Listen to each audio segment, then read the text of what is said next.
It is about outsmarting another in order to keep yourself alive. 97 million. Sure, that's a lot of money. Welcome to the Circle of Safety with me, Mandy Wiener, a conversation delving into the world of scamming. We'll speak to clinical psychologists, experts, we'll understand the psychology of scammers, and we'll speak to scammers themselves. From the darkness into the light, we expose the art of scamming. Turn your vulnerability into vigilance. This is the Circle of Safety. And within minutes, I started getting amounts taken out of my bank account. Our personal information is often worth a fortune. Are you one link in that long chain? Yeah. You got scammed a second time. I did. This is not the type of information that should be out there in public hands. I felt like an absolute idiot.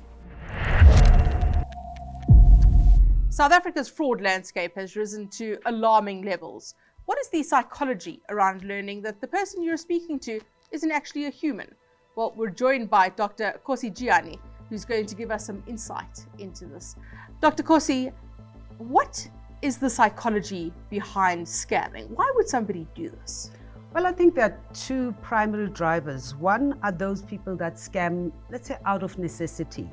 There is a push, there is some important fundamental, hopefully, need that drives it. So, for example, some people out of poverty have to find a way to survive. Jean, thank you so much for being willing to speak to us about what happened to you. So, how did you, a very successful businessman, entrepreneur, fall victim to a scammer? Someone who's very close, someone who's very trusted, someone who you believed would not do the wrong, and who sucked you in with the right information and the right documentation. Very sad. It is about outsmarting another in order to keep yourself alive. But then you get it's a high, not just a high from a drug point of view, but a psychological and emotional high. Those are your people who are your psychopath, or have psychopathic tendencies, who have no conscience and who do not feel for another person. So for them, it's a rush. So ultimately, how much money did you lose? 97 million. Sure, that's a lot of money. It's a lot. How much money do you think you made from credit card scamming? That is too much, man. That is too much, man. I can say it's too much, man, but you can't count because you are doing it hand to mouth. So each scam, was each scam 1,000, 10,000? How much do you think you could get each time? It's like I said, maybe it's like, maybe you got 3,000. Yeah, maybe we're gonna share 1,000. Maybe if we got 10,000, maybe we're gonna share 3.5. Yeah. We are seeing some of the technology around scamming evolving. So the scamming is becoming more sophisticated. We're seeing AI coming into the picture as well. They are part of the social evolution and therefore part of the technological evolution. What do you think are the mistakes that people made, that they got caught, that they fell for it? Were people distracted? Were people too trusting? Yeah, I can say people, they were too trusting. Yeah, people, they were too trusting. It's like, as I said before, the people are reckless too much. What do you mean by that? You can't go giving your ID number. It's where it starts. You can't go around giving your ID number. Someone will come maybe to your house, hey, maybe we're forming, we're doing this, can you keep giving your ID? It's where it starts. Or I'm wrong. And why do you believe people are willing participants? Why do they become so trusting and are willing to hand over their information to an anonymous person on the internet?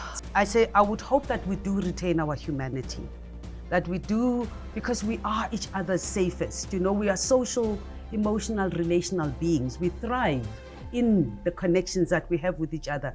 And so it is about abusing that, because the minute we don't feel safe with each other and we don't feel safe in the world, it means our anxiety, we have to become very vigilant because we feel psychologically and emotionally unsafe. He had a whole list of things that he was selling as well. There were interactions there were reviews from people saying, yes, things were great, sometimes a little bit slow messaging. So it wasn't as if everything was perfect. It was a good range of reviews. Everything was generally positive. I had no reason to doubt that he wasn't who he said he was. With cybercrime, there's a degree of distance between the victim and the scammer. Yeah. You're not face to face. Yeah. You are behind a screen. There's a degree of anonymity. What is the impact on the psychology there? Does it make it easier for the scammer to perpetrate the crime? Once we introduce technology into the picture, what it does, it takes away that human to human interaction, because there's something in us as human beings that hopefully is alive. That's that conscience, that consciousness, that sense of recognizing myself in another human being. And what technology does is that it takes that away, right? So it's one machine over another. You speak about the psychological impact and the emotional impact for you. What has that journey been like in terms of self-reflection and dealing with the shame of what happened? Absolutely shocking. So probably the toughest aspect.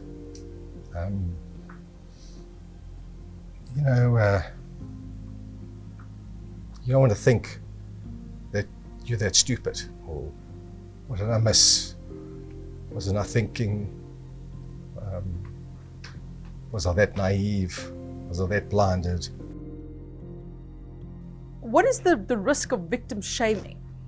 I think victims think more, take on that sense of shame more than I think the outside world confers on them, because there's that sense that I should have seen this. How stupid can I be? Of course, with hindsight, we all get smart, right? And of course, I should have seen this was a red flag. Because of that I was going to be a lot less likely to trust anyone from now on. Because this is the best they can do. They are smart. And it is part of what drives them, is to be ahead of the curve. Gives them a high, gives them that sense of superiority above others, and they're out to just show you that, they're smart, and they're gonna rub it in your face, so to speak, if not rub it into your pocket, literally.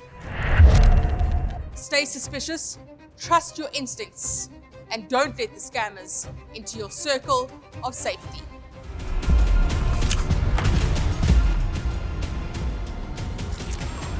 For more information on how to protect yourself against fraud and scammers, visit momentum.co.za.